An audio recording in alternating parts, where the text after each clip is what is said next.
Kemudian wirid yang sepatutnya manusia dimulazamah yang benar sabi ba'jih baik lekang-lekang leh macam. Pertama la ilaha illallah, yang kedua istighfar, yang kelih selawat ke Nabi. Pakal leh macamnya tanya gi mulazamah. Pertama la ilaha illallahnya untuk mengupdate iman.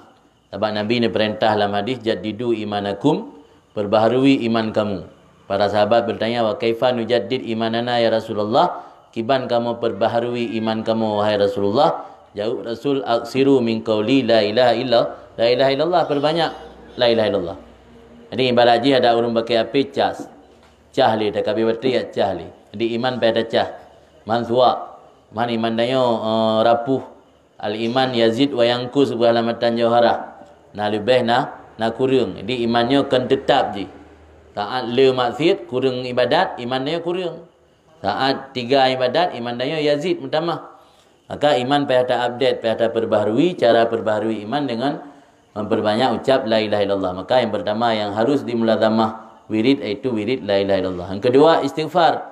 Karena katanya hana luput daripada dosa. Nabi mentang ni istighfar, nan pegah 70, nan riwayat 33 tip uro. Ya Nabi badai maksum, tapi Nabi ni istighfar. Ulam daya yang hana luput daripada dosa. Yang kelih selawat. Bahkan perlu selawat karena untuk mengharap perhatian Rasul melalui selawat. Yang bi syafaat ke tanya Nabi. Wasilah antara Allah dengan tanya yang paling raya Nabi. Maka tanya berdoa dan selawat ke Nabi dengan harap Nabi akan diperhatikan tanya. Maka leboh perkaranya yang sangat ingat supaya baik dah tinggal bermulazamah. Hana wirid laih napu. Hana ni jauh tarikat napu. Menajih wirid lan tarikat dengan wiridnya sama arah tujuan. Don hana ni jauh tarikat, hana ni ya bak sirah mursyid yang khusus. Amai mentang wirid-wirid yang diajarkan li Rasul. La ilaha illallah, istighfar, astagfirullahaladzim, dan selawat ke Nabi.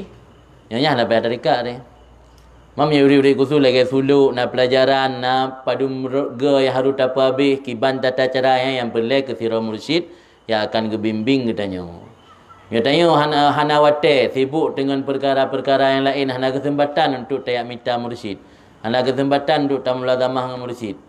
Jadi dalam tarikatnya untuk mulazamah dengan mursyid kamu belum puasa tak dia selalu sabi-sabi sampai ke putruk tanya katruk kepada sabuh kedudukan makam yang katanya kamu rasa dekat hati dengan Allah. Hana putruk kena ke putruk oleh mursyid kan sekedar purna cara wirid tu. Maka hana mungkin pada tinggal rumah, pada tinggal keluarga. Ini lagi yang kejadian.